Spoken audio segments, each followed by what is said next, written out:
Star Wars The Rise of Skywalker is now just 82 days away from its official release by writer and director J.J. Abrams and Chris Terrio, as well as creator George Lucas. This is Mike Zero. Make sure to subscribe if you're new to the channel for future Star Wars content. Now, what's really exciting about Episode 9 is that we do know that this film, at the end of the day, is going to be a revelation film answering many of the burning questions from The Force Awakens, as well as creating brand new questions at the very beginning of this movie that will ultimately be answered at the very end of Episode 9.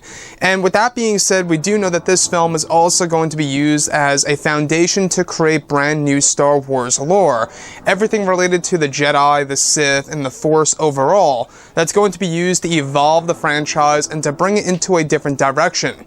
Now, on top of all of this, these past couple of weeks or so, we've been learning a whole lot more about this film, and when it all comes down to one of the concept art descriptions, this is where things begin to get very exciting for Episode 9. Now, specifically, shot descriptions consisting of a sequence where it's explained that both Rey and Kylo Ren are said to be standing next to each other, where it's explained that the environment around them begins to change, where it's said that they are now placed in the netherworld of the Force that is said to be initiated by Luke Skywalker's Force Ghost. It's said that eventually both Rey and Kylo Ren begin to witness the apparitions of both Anakin Skywalker and Obi-Wan Kenobi in the distance as their younger selves, where as they walk closer toward Rey and Kylo, they begin to change into a far older design. It's explained that both Anakin and Kenobi begin to give Rey and Kylo a vital lesson about the Force and the Wills, and that the Wills, who are godlike beings, are the physical manifestation of the Force, and that it was the Wills who are the ones who created the Great Divide between the Jedi and the Sith during the ancient times. Now, it's explained that Anakin and Kenobi are also set to reveal that the Wills are the ones responsible for creating midichlorians, and that the Wills created the netherworld of the Force, which is said to allow Jedi to become one with the Force, thanks to the Wills. Additionally, it's explained by Kenobi and Anakin that they unveil that the fallen Will is the one directly responsible for creating the dark side of the Force itself.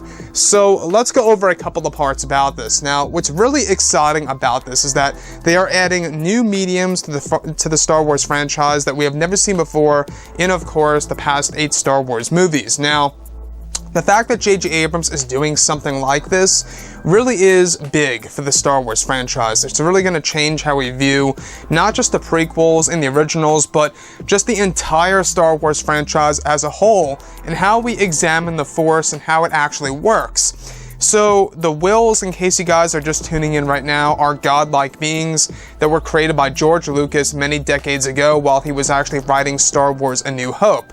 And what's really spectacular about this is that they really are trying to go to a certain extent of explaining exactly who the Wills really are. You know, so far we know about the Grand Will and the Fallen Will. Now, the Fallen Will is said to be explained by Rey, or should I say, by Kenobi and Anakin to Rey and Kylo Ren. The fact that the Fallen Will is the one directly responsible for creating the dark side of the Force itself. So that right then and there changes how we view how the dark side is utilized throughout the entire galaxy and exactly how it was created. The Fallen Will is said to be the one directly responsible for creating the Beyond. Now, Palpatine is said to utilize the power of the Beyond in this film. By the way, the Beyond is explained to be a very powerful Force nexus point over in the unknown regions, right near the world of Exegol. Now, this is said to be a dead planet that Palpatine lives on, underneath the surface of that world, which is actually where his throne room resides. And what's exciting about that is that basically Palpatine is going to wield the origins of the power of the dark side in The Rise of Skywalker that allows him to go up against Rey and Kylo Ren at a certain point in time in this film in the third act of Episode 9.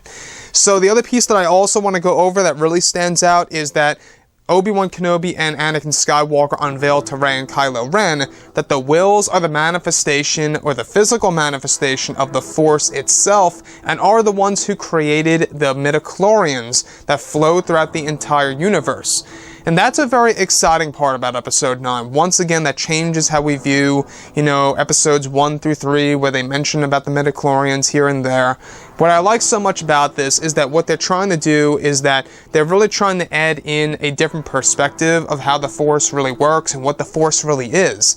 And that's what J.J. Abrams wants to do. He wants to change how we view elements of that part of Star Wars and how it actually all works and how it actually enables certain Force users to use that power either for good or evil.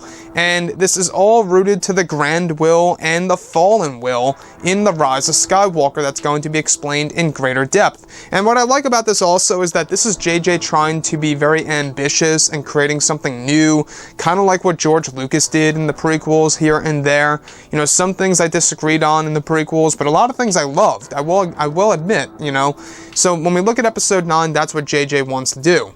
Anyways, guys, drop a comment below. Let me know what you think about all of this in the comments, and if you guys did enjoy the content for today, do make sure to drop a thumbs up on this video to support the channel. I thank you all so very much for the kind support, and I'll catch you guys next time.